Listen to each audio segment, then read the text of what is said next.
कहते हैं प्रतिभा किसी का मोहताज नहीं होती है। इसी कड़ी में आज हमारे बीच हमारे साथ स्टूडियो में बघेली कलाकार अविनाश तिवारी हैं, जिनसे हम एक खास बातचीत आपको दिखा रहे हैं।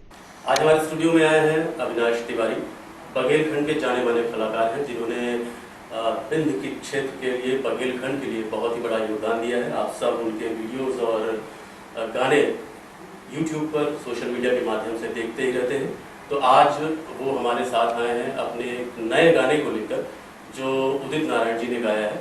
उसके बारे में वो हमें बताएंगे और आपसे अपने अनुभव साझा करेंगे। इसके अलावा अविनाश जी के जीवन के सफ़र के बारे में भी हम थोड़ा बहुत जानकारी लेंगे।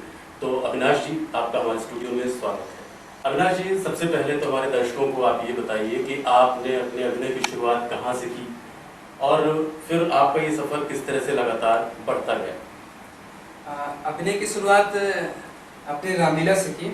2010 से हमने रामलीला शुरू किया था। पहले तो पापा नहीं चाहते थे कि हम रामलीला करें। उसके साथ साथ रामलीला में एक ऐसा अभिनय जो कोई भी बाप नहीं चाहता कि मेरा बेटा ये बने।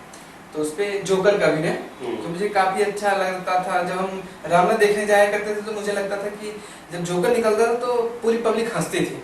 मुझे लगता था कि मुझे ये बनना है, इससे पब्लिक हंसती। हाँ, तो फिर हमने वही शुरुआत किया और फिर वहाँ से लगातार सफ़र चलता रहा।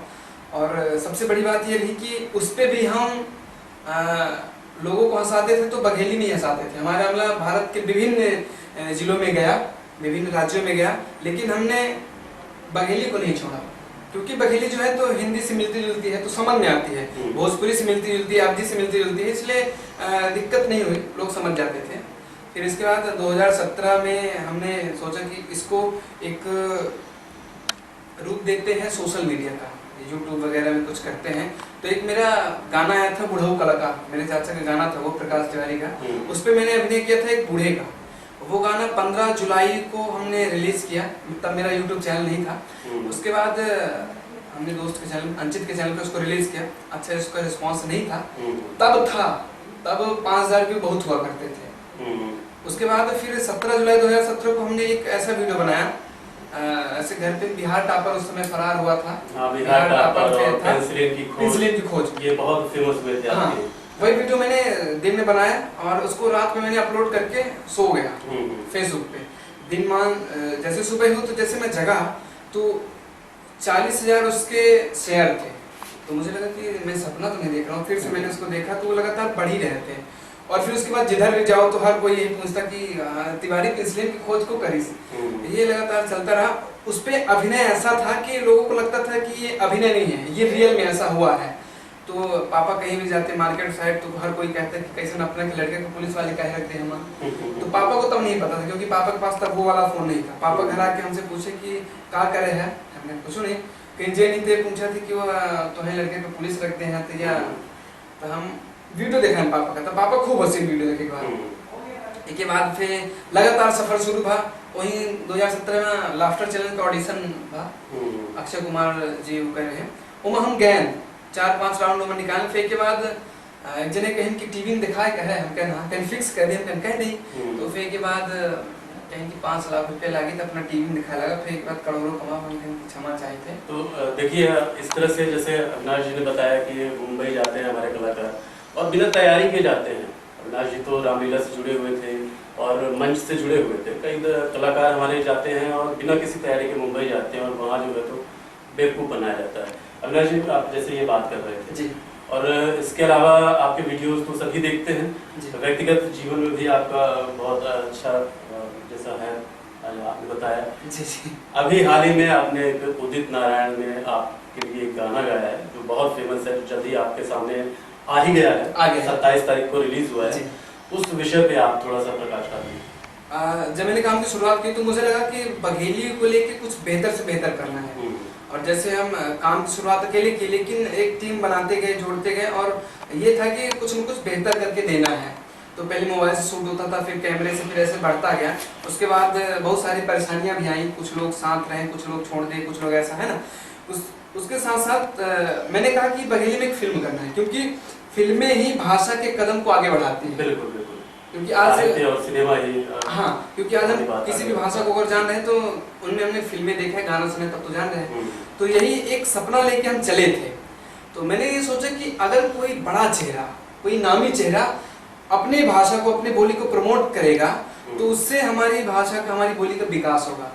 तो हमने अपने टीम को से बैठे, हमने कहा उदित जी से गाना गवाते हैं, क्योंकि उदित जी एक ऐसा चेहरा है कि किसी को बताने की आवश्यकता नहीं पड़ेगी कि ये कौन है ना। उसके साथ साथ जो हमारे फिल्म के प्रोड्यूसर थे और जो और कोई थे, तो उन्होंने कहा कि उदित जी से नहीं करवाते हैं, नए सिंगर अरिजीत सिंह आए हैं, इनसे करवाते हैं। हमने कहा कि ये सिंगर जो है इनको बताना पड़ेगा कि जिन्होंने गाया है मेरी आशिकी तुम हो, ये है वो है, तो बताना पड़ेगा। लेकिन उदित जी को बताना नहीं पड़ेगा, बच्चे से लेके बूढ़े तक हर कोई जानता है इनको। तो बस मुंबई गए, कोई कांटेक्ट नहीं था उनसे, उदित जी से, लेकिन ये था कि उनसे गाना गवा के ही लौटना है। तो बस हो गया, ऐसे संपर्क बनता गया, कांटेक्ट होता गया। इसी दौरान ऐसे कोई तबीयत खराब हुई, मुझे आना पड़ा। और जैसे मेरी उनकी बात हुई तो उन्होंने कहा कि ठीक है मैं गा दूंगा। उन्होंने अपना रेट बताया, जो उनकी फीस थी वो थोड़ा फीस हम लोग न दे पाते इतनी थी। हमने उनसे कुछ बात की तो थोड़ा सा कम हुआ, हम लोगों ने इकट्ठा करके फिर गए। उन्होंने कहा कि मैं कल गाऊंगा। मैंने कहा सर मैं बहुत दूर हूँ, मैं कल तो नहीं आएंगे, परसों आऊंगा। उन्होंने कहा ठीक है। मैं बस मुंबई पहुंचा और मैं ट्रेन में था और एक मेरे दोस्त हैं सुधीर पांडे जी, वो लगातार वहाँ पे थे और फोन पे कांटेक्ट हो रहा था जी, फोन पे बात कर रहे थे कि ये कैसा होगा जब से देखने रूप तुम्हारा। और इस गाने को लिखा था मेरे भाई ने, मेरे छोटे भाई ने।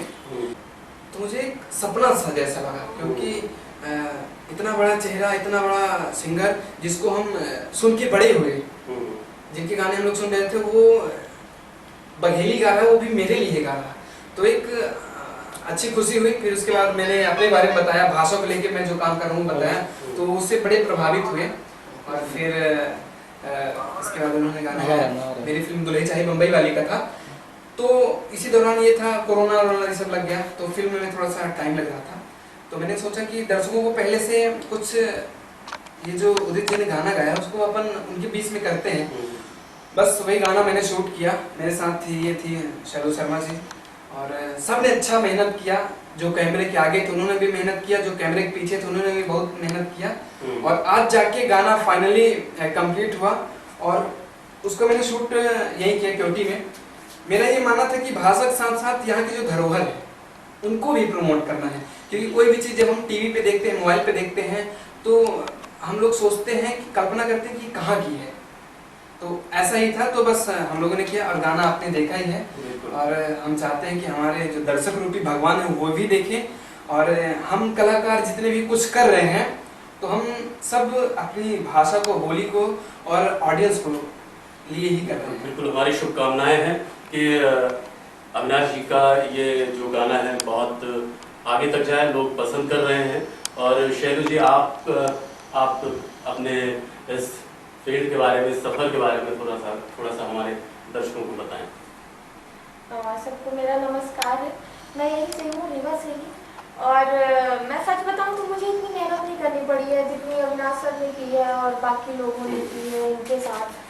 तो मुझे तो एक बना बनाया प्लेटफॉर्म मिल गया था। वो कहते हैं ना, खाने दाने दाने में लिखा है खाने वाले का नाम। तो उदित जी के उसमें मेरा काम करने का सपना जैसे था, पर कहीं ना कहीं मेरी किस्मत में था इसलिए बाकी लोग भी अविनाश सर के साथ थे और आज अब वो नहीं है। लेकिन मैं आई और मुझे ये काम करने का मौका मिला, तो मेरे लिए बहुत बड़ी बात है और मुझे कोई मेहनत नहीं पड़ी थी। हाँ, उदित जी के गाने में थोड़ा मेंटली प्रेशर था, क्योंकि इतने बड़े सिंगर हैं, कैसे होगा, कैसे करेंगे, और ये सारी चीज़ें थी। लेकिन बहुत मज़ा आया और पब्लिक का रिस्पॉन्स भी बहुत अच्छा था। जितना हम लोगों ने चाहा था पब्लिक ने उतना प्यार दिया। जब से दिखन है रूप तोहार, तब से दिल परेशान है। कस के रही थे हम जानी थे, तोहरे माँ आपन जान है। जब से दिखन है रूप तोहार, तब से दिल परेशान है। तो हमारी शुभकामनाएं हैं, रीवा 24 न्यूज़ की शुभकामनाएं हैं कि आपका एल्बम आगे तक जाए। और इस समय पूरा विश्व परेशान है कोरोना महामारी से। तो मैं चाहूँगा कि आप हमारे दर्शकों से अनुरोध करें कि वो इस समय सावधानी बरतें। अभी जब हम आ रहे थे तो हम आपस में बातें कर रहे थे कि देखो कितनी भीड़ है। हाँ। जिस दिन लॉकडाउन रहता है उस दिन बस लोग सावधानी बरतते हैं, नहीं तो यूं ही घूम रहे हैं।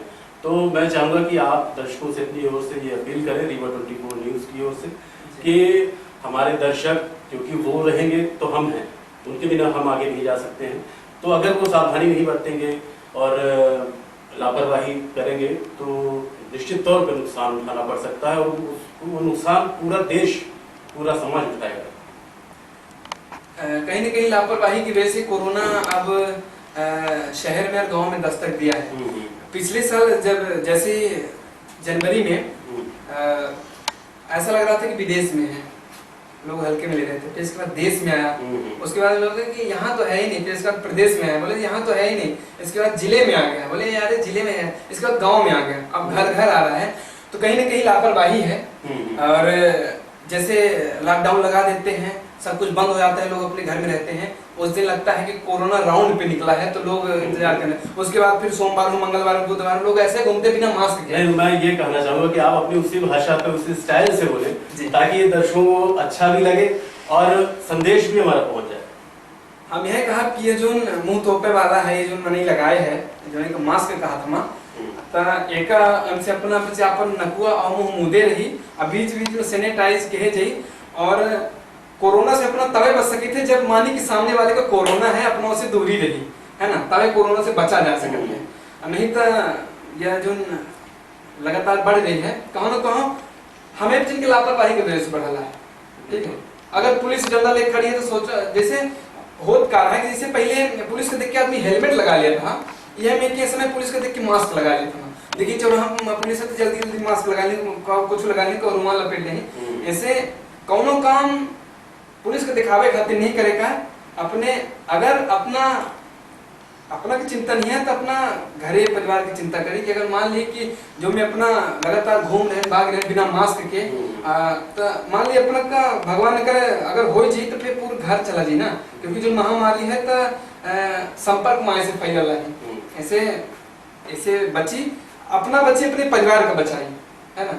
मान के चलिए कि सामने वाले का कोरोना है, उसे अपना बचे रही, दूरी रही, और बीच बीच में काढ़ा उड़ा पियत रहा करिए। इसकी जो एक लक्षण है, सर्दी जुकाम खांसी बुखार ये सब है, तो बीच अगर कोनो ऐसा होता तो बीच बीच काढ़ा उड़ा पियत रहा करें, है ना।